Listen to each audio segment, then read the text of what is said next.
what happened in humanity when it began to speak, so thousands and thousands, maybe even millions, I don't even know when we began to speak, but a long time ago when we began to speak, there was a forgetting or a covering of this present moment and believing that what you thought, what was thought was true. And everything that's thought goes into time. Time and thinking are the same thing. So you can only think about something that exists in time.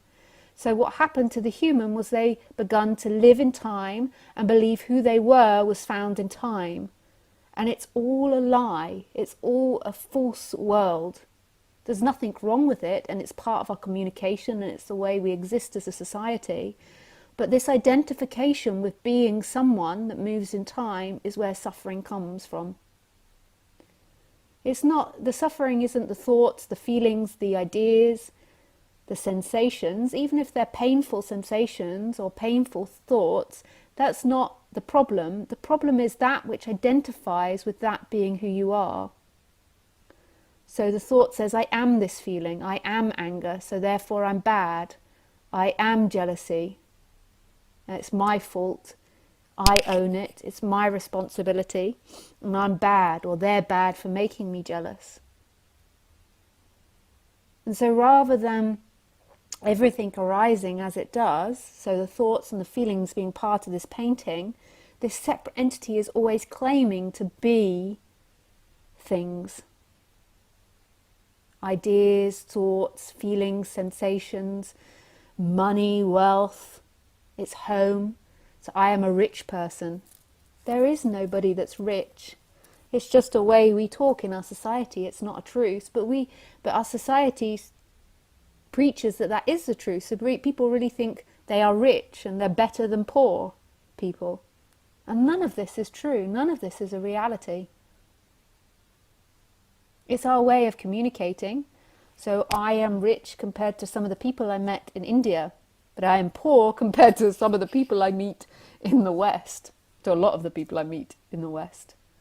But neither's truth.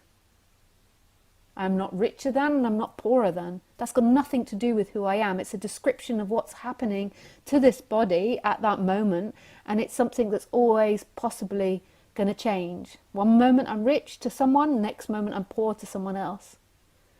And we have this way of communicating and way of speaking about things which is important, but it isn't who we are. Who we are is actually this present moment. Ooh. This beingness.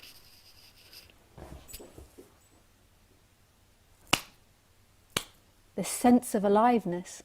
This aliveness that's been there when you've been rich, when you've been poor, when you've been good, when you've been bad, when you've been happy, when you've been sad, when you've been angry, when you've been furious, when you've been ecstatic, when you've been sexual, when you've been upset, when you've cried, when you've been sad, when you've been compassionate, when you've been empathetic, when you've been enraged. There has always been this sense of aliveness.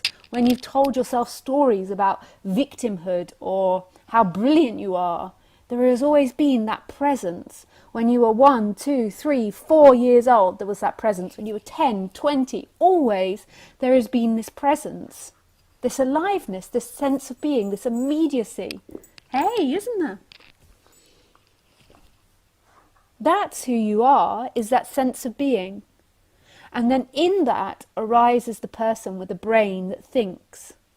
And so waking up, in my definition, is the movement back to that essence of who you are, this beingness, this aliveness. It's not, and I'm not talking about being a perfect human, although I would love to sell myself as being the most perfect human being that never gets angry, that never cries, that never gets mad with Khaleesi, that never is rude and always joyful. Although I'd love to sell that to you, this is not a reality.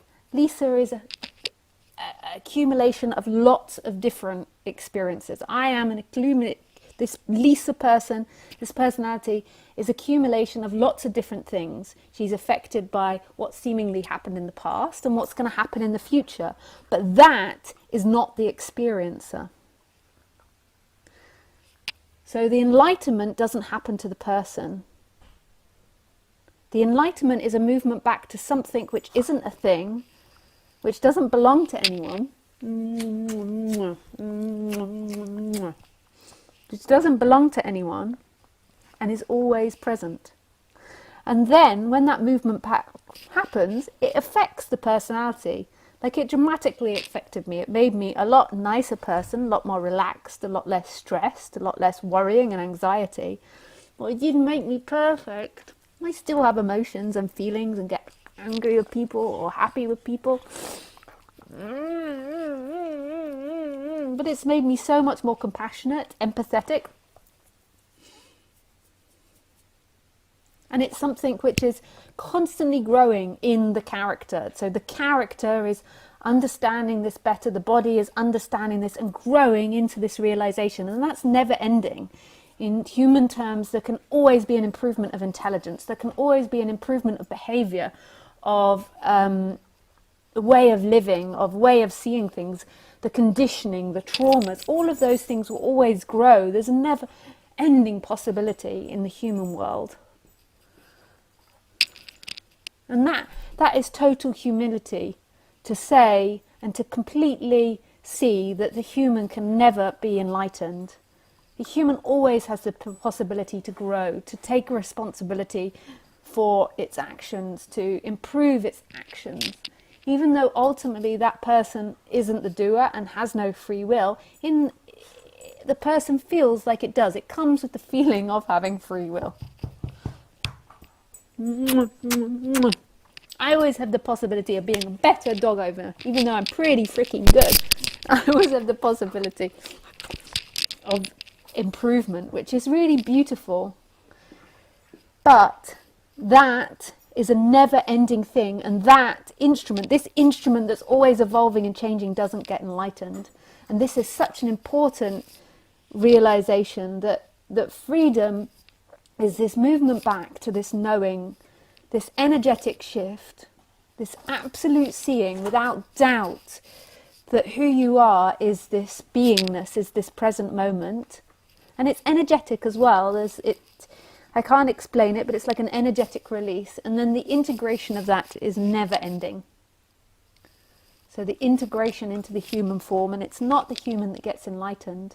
It can never be, because the human doesn't really exist.